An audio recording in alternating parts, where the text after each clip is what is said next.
Ladies and gentlemen, the Honorable Vice President Sara Zimmerman Duterte. Ay, pwede ko mag-request. Pwede thematic yung questions para hindi nagugulo yung sagot. So kung doon tayo sa example, nandun tayo sa House of Representatives na committee hearing, lahat ng tanong ubusin mo na. Yes po. And then, sige, thank you, Jay. Okay.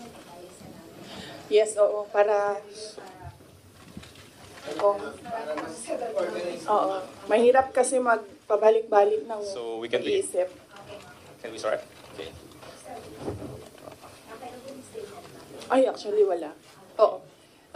Sa inyo lang, question and answer lang tayo. First question, Marisol Abdurrahman, GMA News. Mike, please. Mike. Upo lang ako, ma'am, ha? Kasi Yes, para hindi ko okay. matakpan yung camera. Ngayon po yung last day of deliberation sa budget, although they're still hoping na magpapakita po kayo.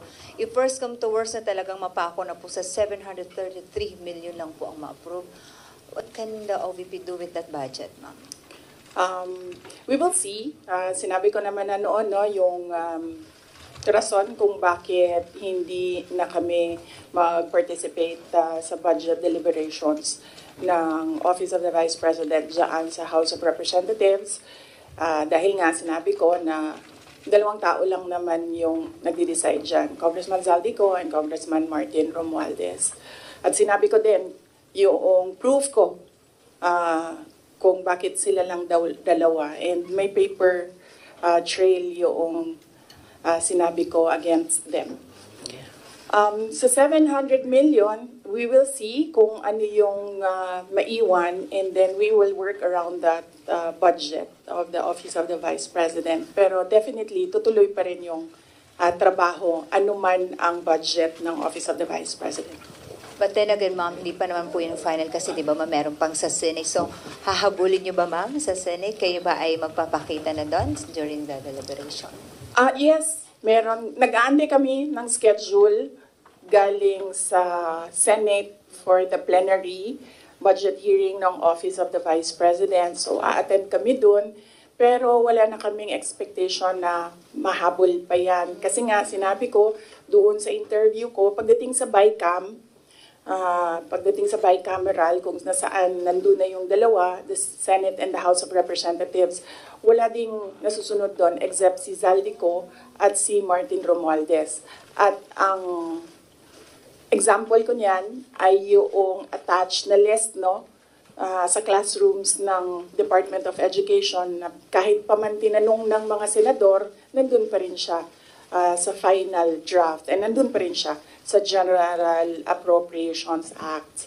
At ang isa pa doon na example ko sa inyo na sila lignig naman ang nasusunod doon, yung kaguluhan nila at sagutan nila sa AKAP. Wala yung AKAP, di ba? Nakita na lang nila yung AKAP sa bike camp. At sinasabi ni Zaldico, hindi, pumirma ang mga senador eh. So, yun yung example ko na, yun yung proof ko na dalawang tao lang nasusunod dyan. Si Zaldico at si Martin Romualdez. But despite that, ma'am, sure na yung inyong attendance po sa Senate deliberation. Yes. Kahit alam mong if first come to worst, talagang yun lang makukuha ang budget ng OVP. Opo, oo. Sigurado yung attendance namin. In fact, kahapon, na-discuss namin dyan sa Chief Staff na opisina kung ano yung date para ma-block namin yung date ng plenary ng Senate. But apparently, wala pa daw mga schedule, so nag-antay kami. Alright. Ma'am, last po, yung show cause order po na pinalabas po ng Committee ng Good Government sa ilang mga OVP officials po. Opo, nabanggit kanina noong nagmo-monitor ng hearing na meron ng show cause order yung ibang mga personnel ng Office of the Vice President. Sabit lang namin sa aming legal dito sa OVP, meron naman kaming legal division, and then we will ask our lead lawyer to come up with a legal opinion. Next, there's a follow-up question from Bea regarding the OVP budget. Hi ma'am, good afternoon po. Bea Peniza from Bombo Radio po. May I ask po ma'am, given the budget nga po na 700 million, napatak po tayo sa mga ganong digits, sa paglilibot nyo din po kasi sa mga lalawigan, ano po yung mga urgent matters or urgent concerns na napapansin nyo na kailangan talaga ng mga sambayan ng Pilipino, and paano nyo po ito mafulfill given that budget po? Ang Office of the Vice President naman kasi, it's complementary yung mga projects namin sa iba't ibang departments ng gobyerno. Meron kaming tally dito sa Office of the Vice President kung gaano kadami yung mga nag-a-access ng projects at ano yung mga projects na ina-access nila. Ang number one talaga dyan is medical and burial. Makikita niyo yan sa lahat ng mga bill sa hospital, laging kulang yung pambayad ng mga relatives ng pasyente. Yan ang number one. And then number two is financial assistance, yung mga hingi nila na augmentation sa kanilang pang-araw-araw. Minsan panggastos, minsan pangbayad sa kuryente, minsan pangbayad sa upa ng bahay, minsan naman humihingi sila kasi nagkukulang na yung pangbayad para sa paaralan, eskwelahan ng mga bata. So iba-iba yung rason nila, pero the same yung request nila, financial assistance. And ang sunod niyan is yung request, hindi lang ng mga taong bayan, but ng mga local government units or even mga barangay officials. Kapag merong disaster, humihingi sila ng tulong para sa pagkain, food and non-food supplies ng mga biktima ng calamity. So yun yung top 3 na lagi naming ma-encounter na hinihingi sa Office of the Vice President. In fact, hindi lang yan sa OVP kasi nung mayor ako, halos the same yung requests ng mga tao. So for the final question ko po ma'am, punta naman po tayo sa Office of the Vice President po na personals po. So dun po sa budget na po na yun, paano po kaya, hindi po ba mabibitin yung mga personals nyo po pagdating po sa kanilang mga sahod or mga income po nila? Hindi naman po ba sila mabibitin given that budget po, or may mga benefits pa po ba rin silang matatanggap with that budget? Yun po ma'am. Yes, oo. Kasi ang unang-unang ginagawa ng budget is pinupondohan niya yung obligations ng gobyerno. Kapag permanent employee ka, obligation ng gobyerno lahat ng bayad sa iyo, hindi lang yung sahod at iba, kasali na yung iba pang benefits. So yan, hindi yan siya pwede tanggalin ng paggawa ng GAA, ng General Appropriations Act. So on that point, kung mawawalan ba sila ng sweldo at benepisyo, hindi. Kasi obligation yan ng government sa employees ng government. It's not the same for those na contracts or hindi sila employees ng government. Hindi guaranteed yung budget para sa kanila. Thank you very much po ma'am. Okay. Next question. Bongs Magsumbol, Rappler.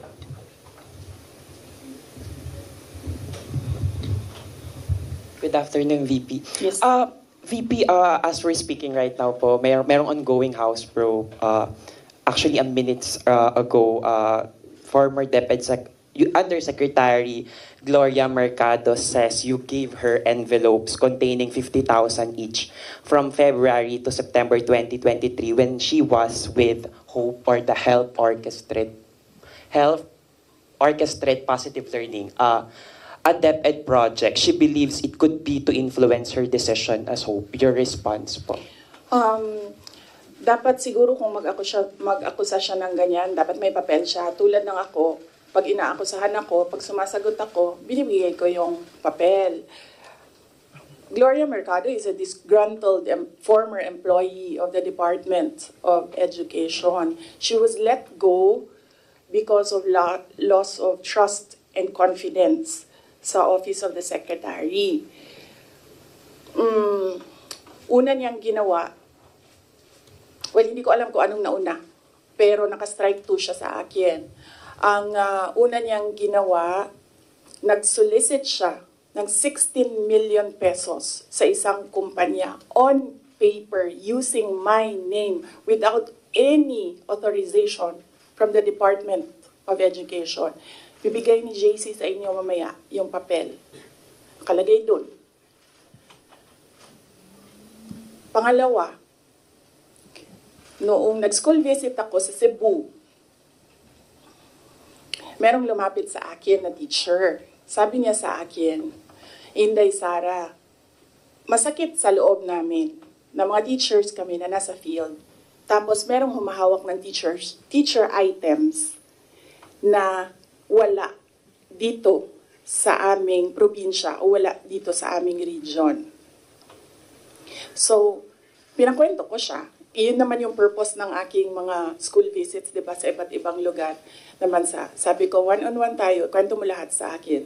And then it turned out, ang HR mismo ng Department of Education, our undersecretary, took a teacher item from Region 7, nilagay niya sa central office for a non-teaching task. Ginawa niyang executive assistant niya. Ang apelido nun, Villar. Meron niyang paper trail. So, nung bumalik ako sa central office, tinanong ko, totoo ba na meron tayong teacher item galing sa Region 7 na nandito sa atin? Totoo daw, nasa HR. HR pa mismo ang gumawa ng parang injustice sa teachers namin sa field. So on that second point, hindi ko na pinalampas. Sinabihan na siya na there is loss of trust and confidence. And you should go.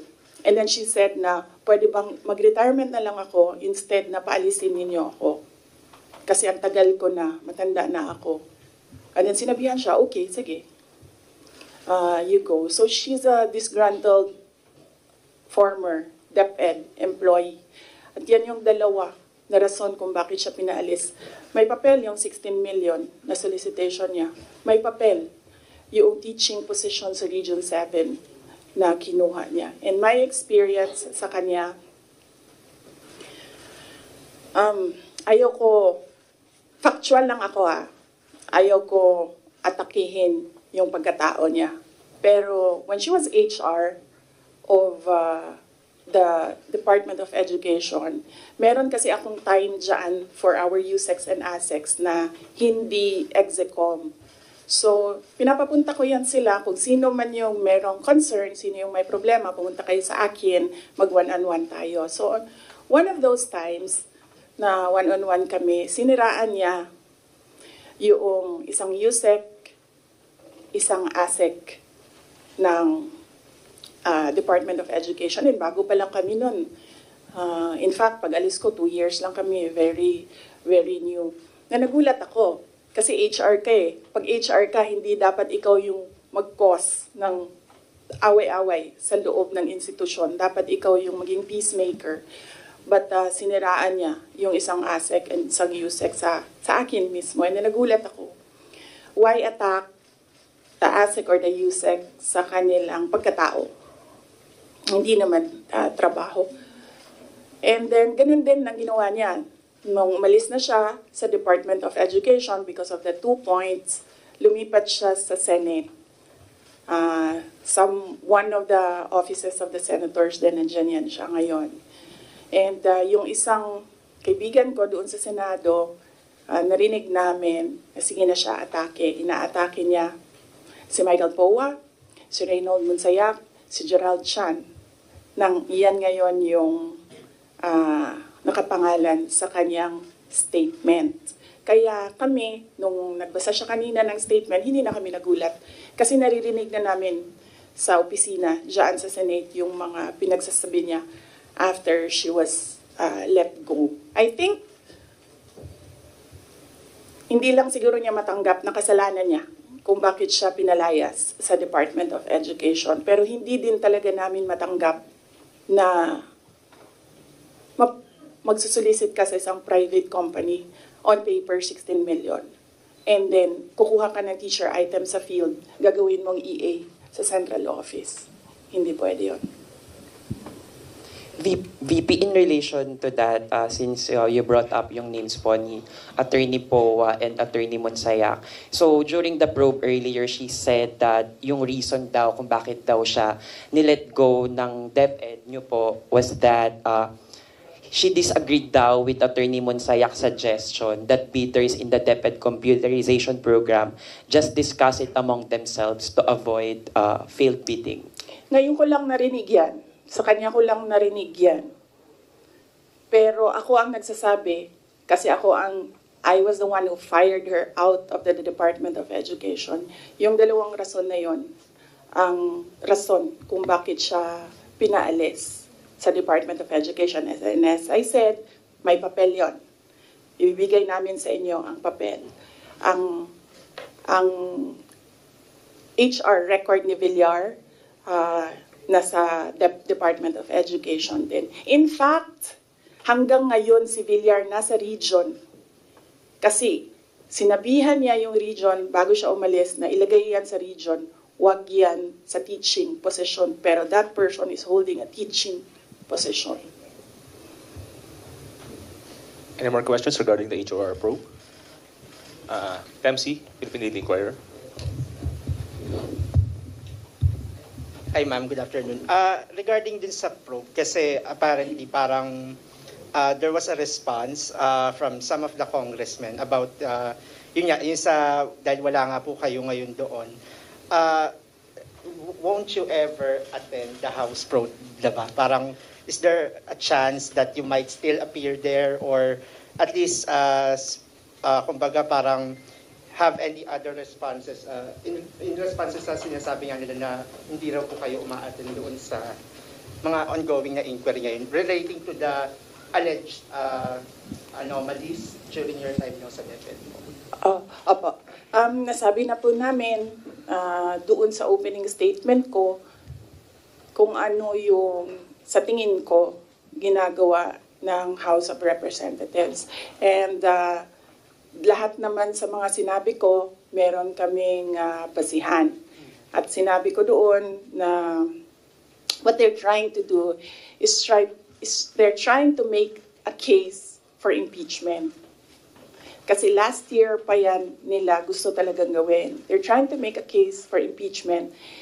Dahil wala silang ebidensya, ang ginagawa nila, nag-fishing sila dito sa mga tanong sa loob. Kung maririnig nyo, di ba mali? Di ba mali? Ginagano nila yung sumasagot na COA resource person. And of course, ano lang ba ang rank and file? Siyempre, congressman yung kaharap mo. Di sasabihin mo, oo po, may mali. When in fact, ilang beses na kami sumagot, we are fully cooperating with the audit process and we are answering and filing our comments in all the cases before the Supreme Court. In fact, kung mag-file pa sila ng kaso pa, sasagutin namin yan sa korte. Pero hindi doon. Kasi kung gusto nila mag-impeach, wag nila kunin sa akin sa mga bias na tanong nila sa akin ang gagawin nilang impeachment. Kanina, sa tanong mo kung a-attend pa ba ako, we take it one hearing at a time. So, when we receive an invitation, we study, una-una, pinapadala siya sa legal, pinag-aaralan namin, dinidiscuss namin dito sa opisina with the personnel. And then, tinatanong namin yung mga personnel. Like in the case of this invitation, nakapangalan na sila doon and hindi na pwede ang authorized representatives. So we sit down with them and we ask them, ano ba ang gusto mong gawin? So depende sa sagot, yun ang sinusuportahan namin.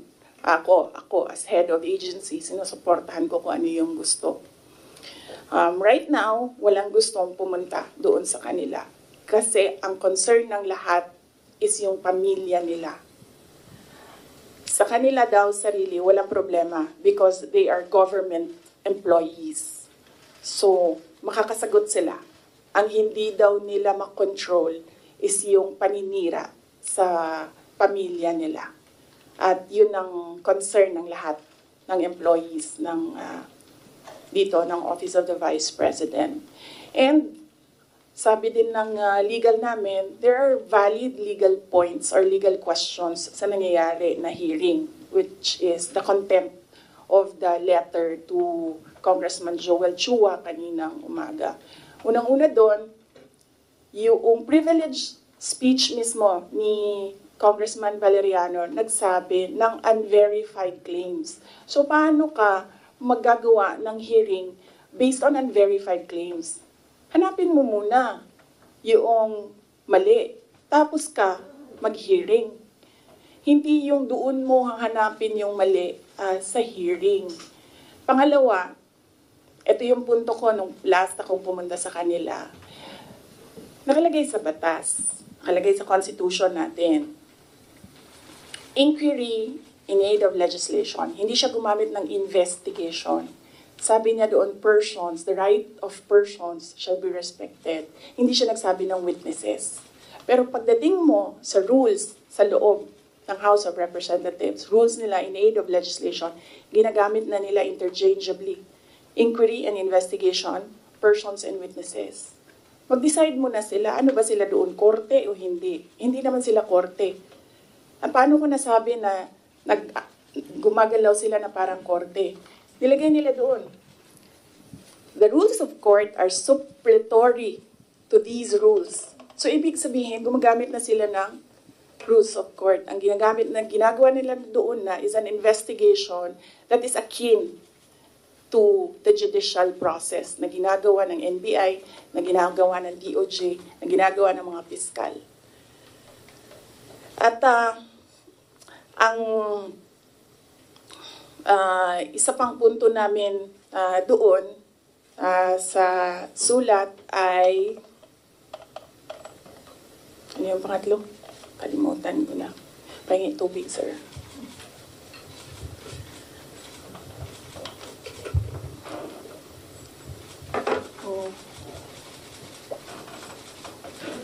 Okay.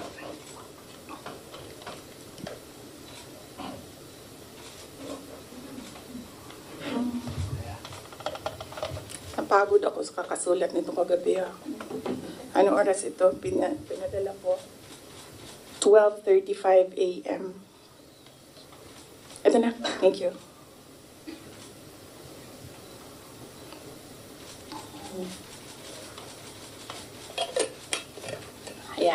Ito yung isang punto ko dyan.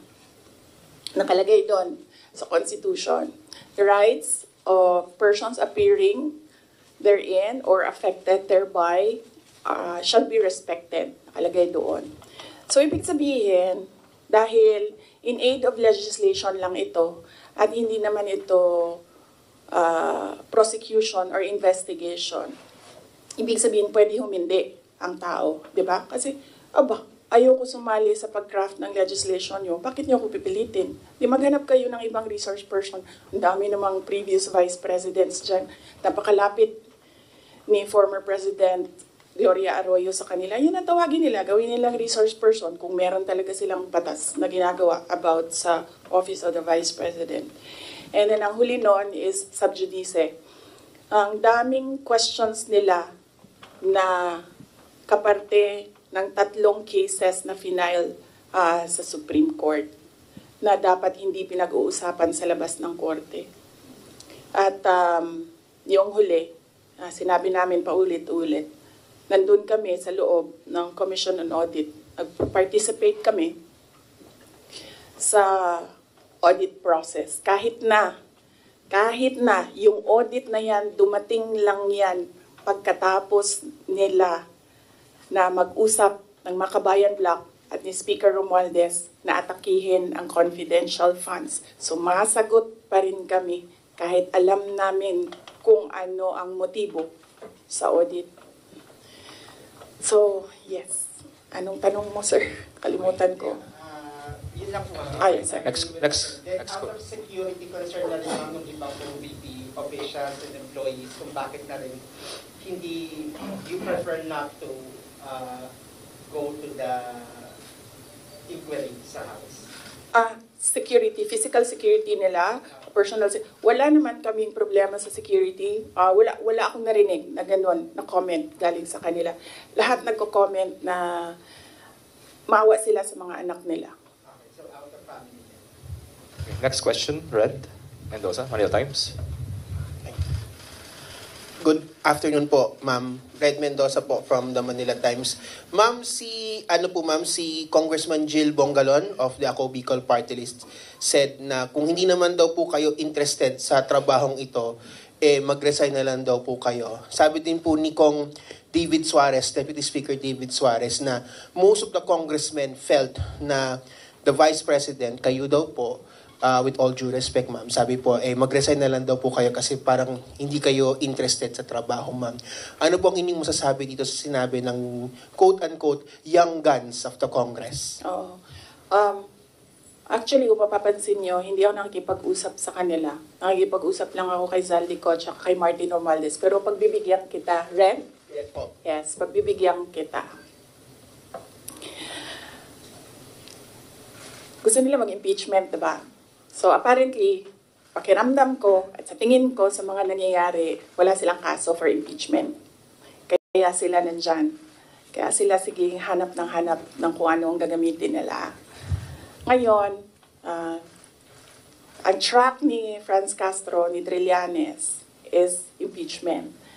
Gumawa sila ng isa pang track na resignation. Parang papalabas nila, impeach ka namin for wrongdoing, whatever. And then, itong isang grupo na ito, umalis ka dyan.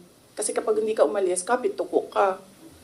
Pero, hindi naman kasi ako sasagot sa young guns. Dahil, kailangan ko sumagot sa 32 million na bumoto sa akin.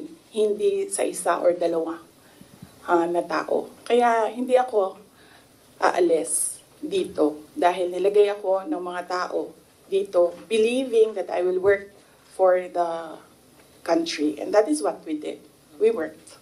Follow-up lang po, ma'am. Kasi pakiramdam daw po nila, ma'am, meron daw po mga section ng 32 million ang nawalan na po ng tiwala sa inyo. And specifically po, from the Marcos loyalists who voted you po with the tandem of your ex-friend, President Bongbong Marcos.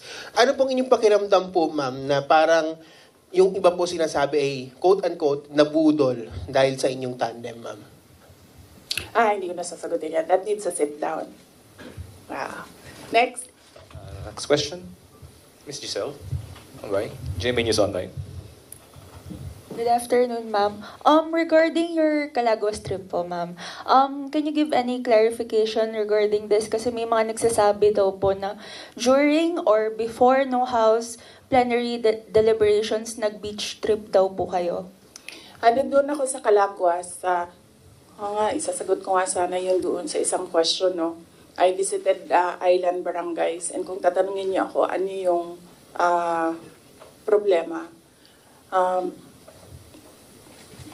unang-una, ganun pa rin, access to medical care. Dahil island barangays sila, usually pag nagkakasakit daw yung mga tao doon, hindi na nagpapagamot. Doon na lang din sila namamatay. Then pangalawa, internet access. Kuryente. Wala silang kuryente doon. Generator ang gamit nila. Pag walang capacity para gumasto sa gasolina, wala talagang kuryente doon sa gabi. At pangatlo, yung malinis na potable water. Kasi kumukuha lang sila doon sa tiningnan namin. Kumukuha lang sila doon sa parang tubod gani. Spring. Spring. So, yes. I think, nabasa ko naman yung report ng Philippine National Police. Accurate naman, tama yun lahat, ang report nila. 6:32, was it, na umalis ako doon sa Calaguas. Nung Monday po, ma'am. Ng Monday, yes. 6:32 ng Monday, umalis ako doon. Ang budget hearing started 10 a.m. So tama din ako. Walang budget hearing na nangyayari at 6:32 a.m. Walang congressman magigising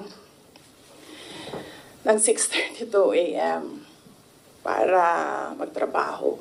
Ang gumagawa lang ng ganyan ang mga executives. na hindi natutulog para magtrabaho. So, by the time na nag-hearing sila sa budget, 10 a.m., nandun na kami sa Vinson's poblasyon. Umiikot na kami doon sa iba't iba nilang landmarks sa Vinson's. I'm happy na dahil sa aking pagbisita doon ay na-highlight ang Calaguas Islands. They need more visitors there kasi karamihan sa kanila they depend on tourism na nangyayari lang kapag summer kasi medyo malayo yung boat ride tsaka choppy yung balot nga rin. Ano sa'yo? Maalon. Yes. Next question, Mr. Jason Rubico, SMNI. Other topic? Yes. Baka may question pa sila tungkol sa Asia. Any other follow-up questions? Sa Bicol, tapusin muna natin yung Bicol. Can you tell us more about your meeting with former Vice President Lenny po? I do not have permission from Vice President Lenny to talk about what we talked about. Pero ito lang yung gusto ko sabihin din sa mga tao. Hindi ba dahil kasi hindi alam ng mga tao or walang picture na lumalabas ay hindi ko ginagawa. Isa sa mga tasks na nilista para sa akin dito sa Office of the Vice President is to visit former Vice Presidents doon sa mga residences nila. Ang una kong nabisita, syempre, hindi alam ng mga tao kasi wala namang lumabas na picture, but mag-excuse lang ako sa family. Binisita ko si former Chafisto Gingona, former Vice President Chafisto Gingona sa bahay nila. So I was welcomed there by the family. Nakausap din kami ni Sir. And then, next was former Vice President Erap Estrada. Binisita ko din sa bahay niya. Anong purpose ng pagbibisita ko? Nagpapakilala ako sa kanila. Nagsasabi ako na ako yung Vice President. At sinasabihan namin sila as former Vice Presidents, we owe it to them na kung may kailangan sila, susuportahan namin sila, yung opisina ng OVP. And we invite them to lend us memorabilia para sa Office of the Vice President Museum. So binisita ko si former President Erap Estrada sa bahay niya. Binisita ko si former Vice President Gloria Macapagal Arroyo sa bahay niya. And then ngayon, I had the opportunity to visit Vice President Robredo sa bahay niya. So dalawa na lang, and I still have 4 years to go. Dalawa na lang ang hindi ko pa nabibisita sa bahay nila. Si former VP Binay and former VP De Castro. Follow-up? Yes. Jason. Tungkol sa pa rin yung question. Ma'am, yung comment niyo po doon sa sinabi po ni spokesperson ni Vice President Lenny na si Sir Barry, na feel nila nagamit po ninyo sila. Hindi ko na sasagutin si Barry. Kung meron akong sasagutin, dito lang ako sa taas. Si Vice President Lenny, or si President Marcos, or si Zaldico, or si Martin Romualdez. Yan. For clarification, ma'am, yung meeting with Vice President Lenny, was it planned po or hindi planado yung pagpunta po natin doon? Di ko na sasagutin yung details kasi I understand hindi din nagsasabi ng detalye si VP Len. Pero i-confirm ko na nandun ako sa bahay niya. Follow-up. C. Can you confirm that, the camp of former Vice President Lenny said na it was more on personal, nothing political naman daw. Can you confirm na it was more on personal conversation lang yung nangyari and nothing political? Siguro, as she's more senior than me kasi nauna siyang maging Vice President sa akin. Kung meron mang dapat magsalita, siguro dapat si Vice President Lenny yun kasi bahay niya yun and siya yung binisita. So, napaka-assuming ko naman kung ako yung magkukwento. Ako na nga yung bisita, ako pa yung madaldal. So, kung si Vice President Lenny Robredo ay walang sinasabi, respetuhin natin kung ano yung gusto niya. Foreign President, medical assistant. Same answer yung kanina. Next question. Follow-up lang. Lance? Po from Newswatch Plus for New Zealand. Siyempre, nagkaroon po ng ilang parang ideas na possible daw na magka-alyansa in the future because of that meeting. Pero kayo po ba, bukas po ba kayo na in the future ay makipag-alyansa sa politika with former VP Robredo? Hindi yan yung nasagot ko, no? Pero nasagot ko na yung question about political alliances noong araw na umalis ako sa Department of Education. Sabi ko doon, inimbita ako ni President Marcos na sumama sa kanila. Inimbita din ako ni former President Duterte na sumama din sa kanila. And right now, hindi ako, ang sinasabi ko nga noon, I'm single and ready to mingle. But right now, hindi ako handa na sumama kahit kanino man because kailangan ko muna ayusin at ipagtanggol ang Office of the Vice President. So nandun tayo sa protect the Office of the Vice President na isa sa mga, of course, duties ng Vice President. Next question, Kat Domingo, ABS-CBN. Ma'am, still on this topic, mayroon pong ibang mga political analysts who are saying that who are accusing you of using your visit to Naga as a diversionary tactic, allegedly, doon sa mga intrigues sa inyo sa House of Representatives, particularly the budget hearing. Your defense to this, ma'am?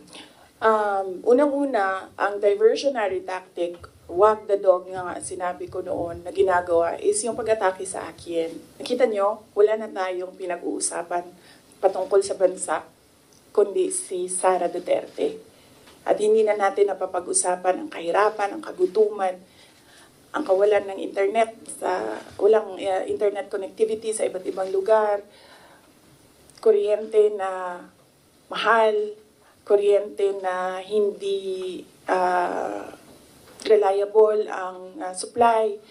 Ang daming problema ng bansang ito. Pero hindi na pag-usapan dahil pinapag-usapan natin si Inday Sara Duterte. Pero wala namang problema sa akin yon.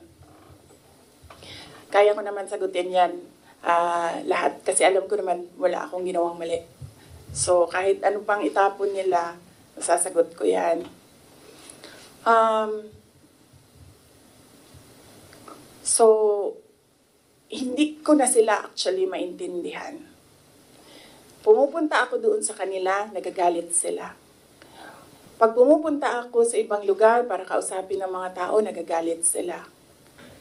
Yan yung sinabi ko kagabi doon sa bahay namin. Hindi ko na maintindihan.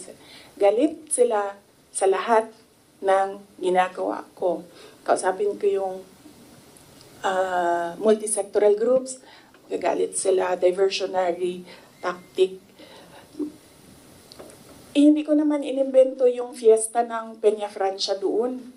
Talaga namang totoong merong centennial coronation mass ng Our Lady of Peña Francia. At inimbita ako doon. Sinabi ng kaibigan ko, gusto niyo bang, because this is a milestone, it is historical, gusto mo bang sumali sa misa para alam mo kung anong ginagawa ng mga locals at paano ano yung klase yung devotion ng mga tao sa ina. So sabi ko, oo. And then, syempre, may kaibigan naman ako sa Naga. May mga kaibigan ako sa Naga. So binisita ko sila. Kasama nung aking pagpunta doon. And syempre, nandoon na kami. Malapit na ang daet.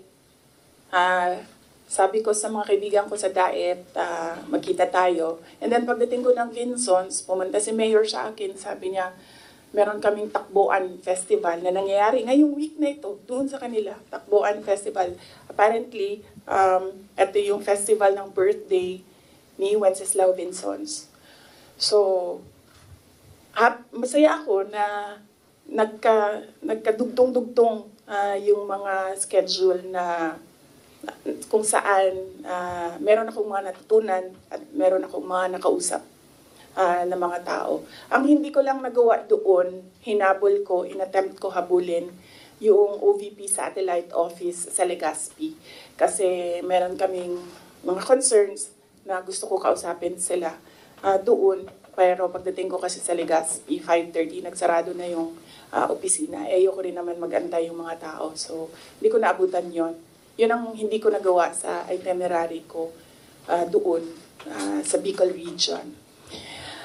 So, hindi ko na alam. Galit sila kung makipag-usap ako sa tao. Galit sila pag pumunta ako doon sa kanila. Hindi ko na rin alam. Kailangan ko ba magpaalam? Kakain na ako?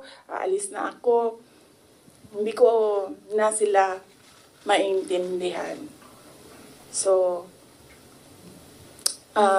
kailangan ko rin siguro magpaalam sa kanila kasi pupunta akong Cordillera sa susunod na mga araw para lang malaman na nila. Pupunta po ako sa Cordillera kasi merong isang senior citizen na babae doon na naghahanap sa akin. Gusto daw niya ako kausapin.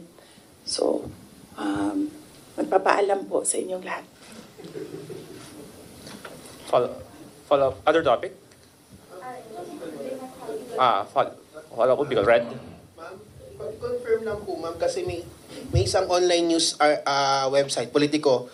Paki-confirm lang po to if it's true or not. Si Rex Anthony Villegas daw po, yung sinasabi po ba ninyong kaibigan?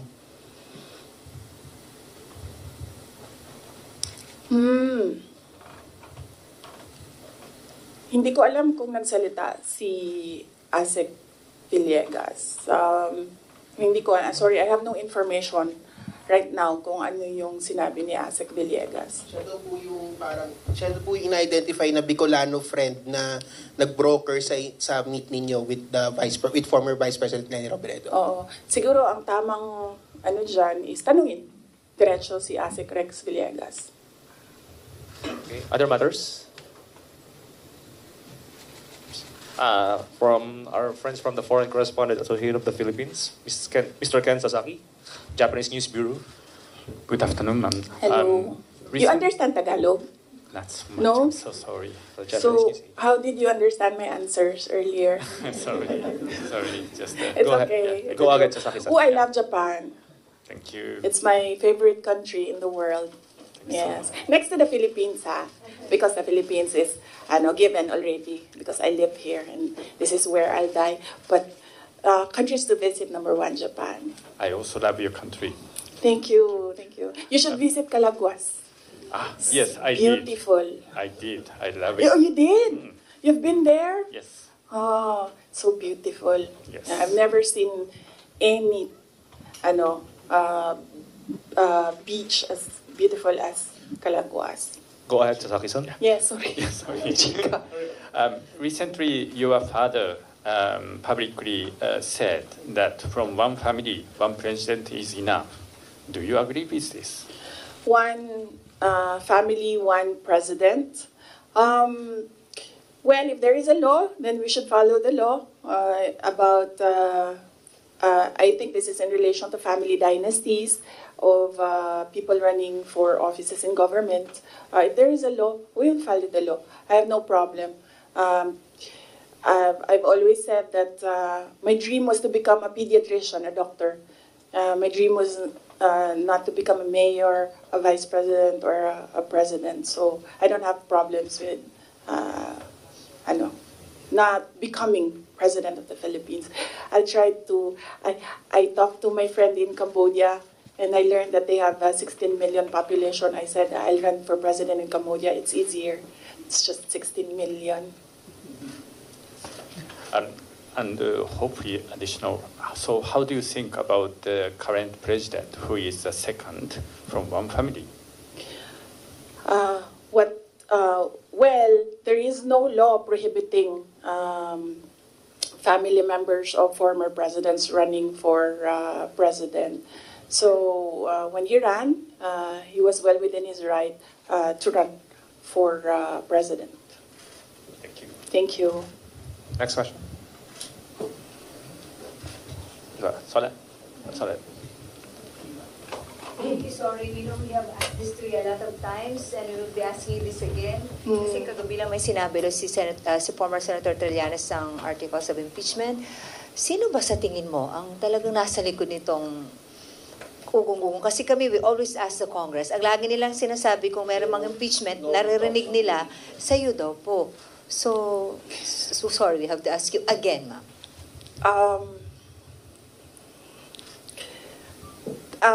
Kinote ko naman na si Representative Castro, di ba? Sa kanya nagsimula yan. I-quote ko ulit para, But who's really behind it? meron akong mga notes ng quotes dito eh.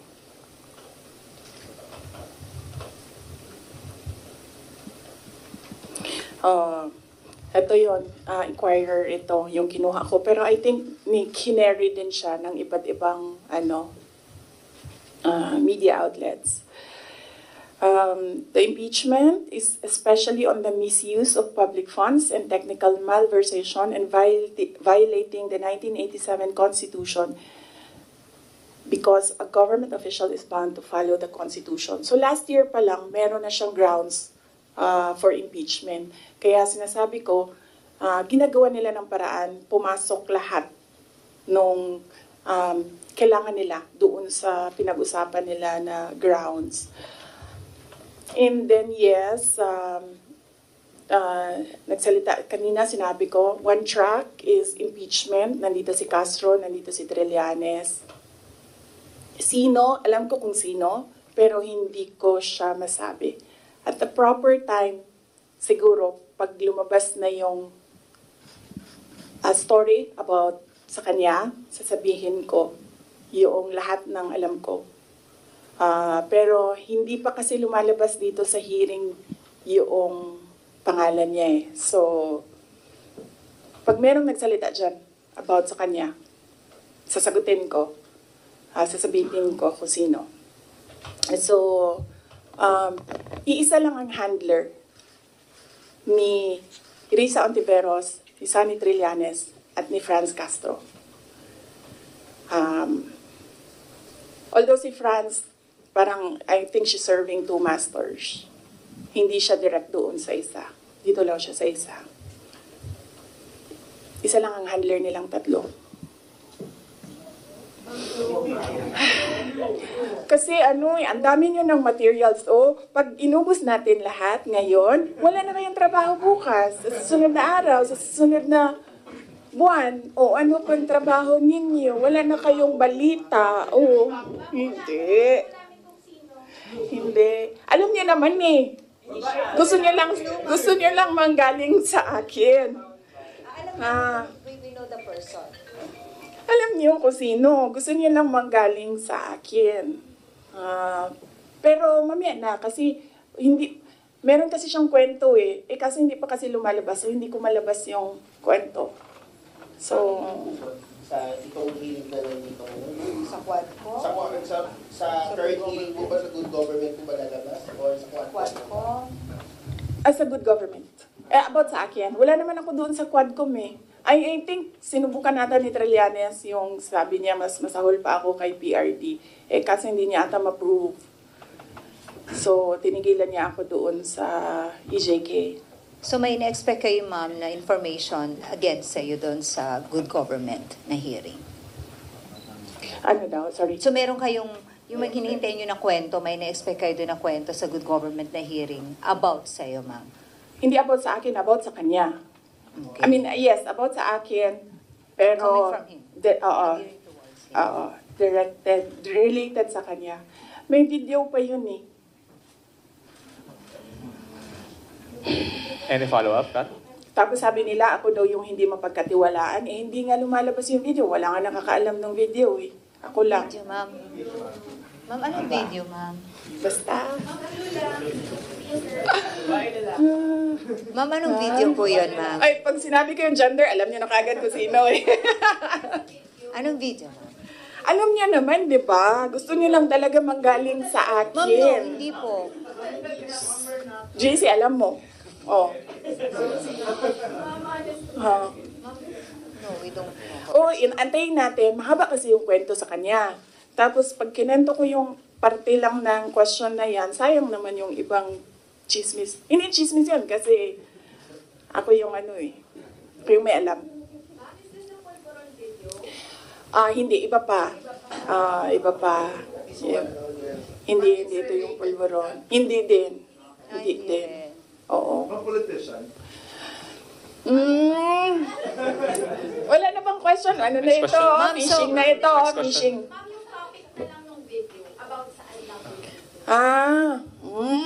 Next question na. Maraming salamat.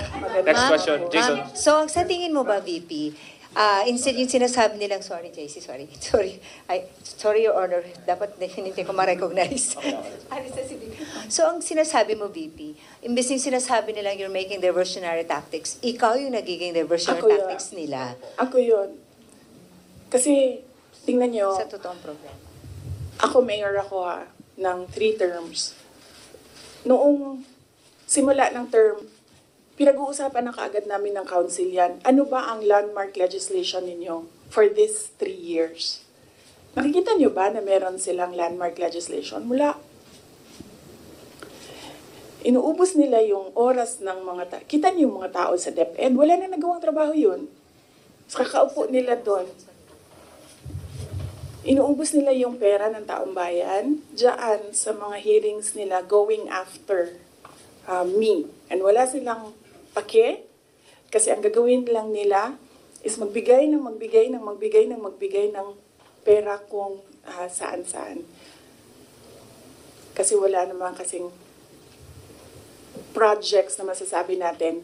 Ang ano sa amin yan pag umuupo ako, ewan ko lang sa iba.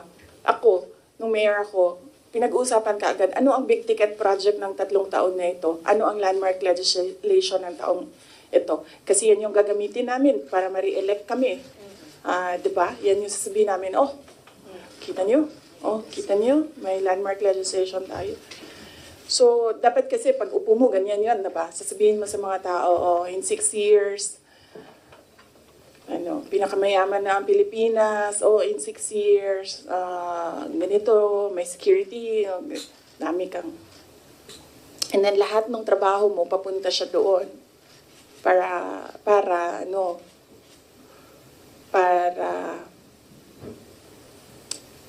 pag-alis mo, nakikita ng mga tao yung trabaho for the past 6 years. So, Follow up. Other matters. Oo, okay lang kasi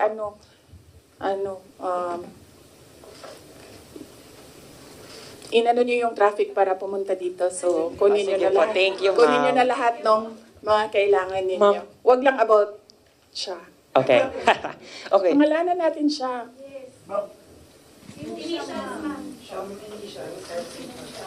Ano bang...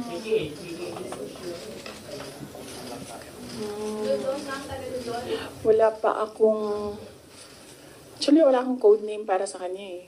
Sinasabi ko diretso yung pangalan niya pag ginalibak na ko siya. Okay. Ma'am, Yes. COC filing na po next week. Will you be endorsing senators? Or may Senate slate po ba kayo? Sa ngayon, wala. Wala akong Senate slate, wala akong senators. Kasi nga sabi ko, nakatutok kami defending the office of the Vice President. I feel that that is my primary duty right now, to defend the office. So, nakatutok lahat ng effort ko doon. Pero, we'll see. Malayo pa naman kasi yung kampanya. Sa February pa siya magsisimula. So, tingnan natin, baka pagdating noong February, medyo maluwang na and pwede na mangampanya. Mr. Chair. Last. Pwede ba? When you agreed to run with President Marcos in 2022, did you ever imagine yourself being at the center of controversies and even impeachment rumors less than halfway into your term? Kasali yan sa sit down. Next na yan. Yes, ma'am. Mr. Chair, follow up. Sorry. Last time. Ma'am, you previously said po na 3 Dutertes will be running for the Senate. Magtutuloy po ba kaya ito? Naku, hindi ko alam. Basta naririnig ko lang siya sa mga grupo nila, mga tao na nakapalibot sa kanila na tatakbo daw, naghahanda, tumakbo. Hindi ko lang alam kung sasabay-sabay silang tatlo. Pero if ever, ma'am, you'll be supporting them po. Yes, of course. Nandito ako para sa kanila. In fact, nagtanong na ako sa kapatid ko sa Slate doon sa Davao City, pati yung mga konsehal, tinanong ko sila. Sabi ko, meron ba akong matutulong sa inyo? And then they all said na, wag ka nang tumulong dito, kami nang bahala. Naiintindihan namin na mas marami kang problema kaysa sa amin doon, dito sa Davao City. So, okay lang sa amin. Okay lang kami. Yan yung sagot nila doon. Ma'am? Sorry, ma'am. PDP has allied with 3 parties. Ang HNP po ba ready to ally with the PDP?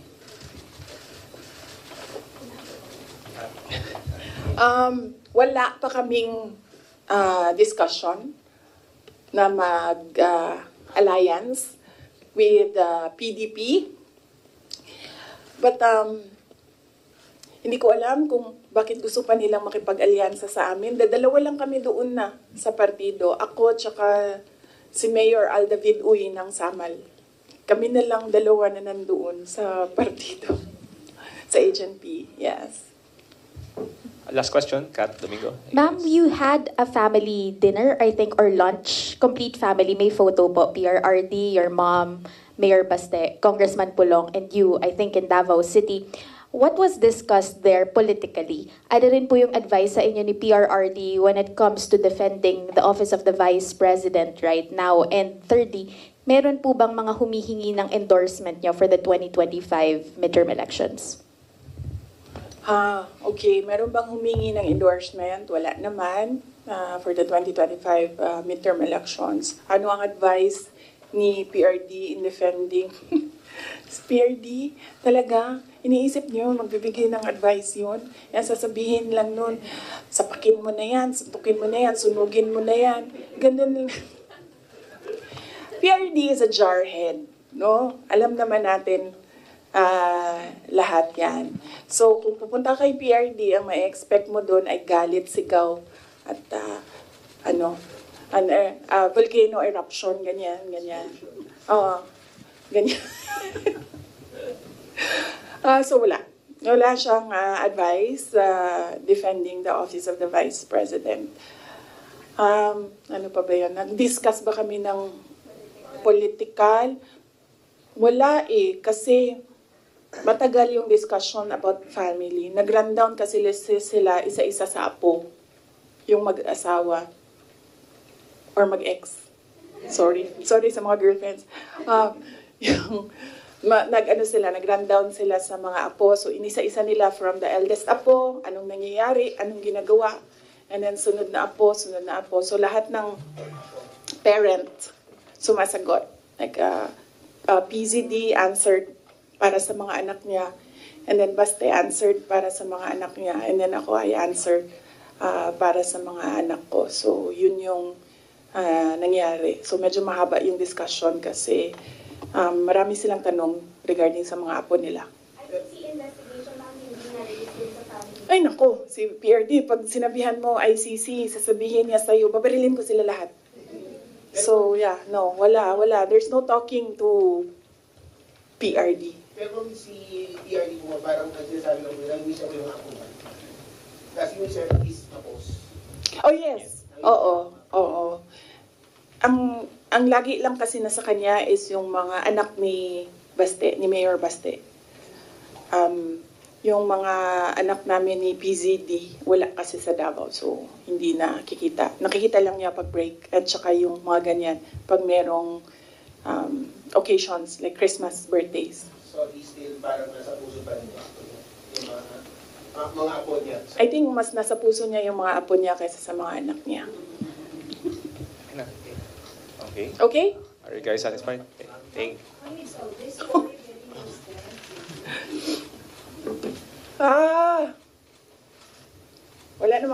talaga akong ginawang mali. Pero kung sa tingin nila meron man, dalhin nila kung saan, dalhin nila sa impeachment, dalhin nila sa korte, sasagutin namin.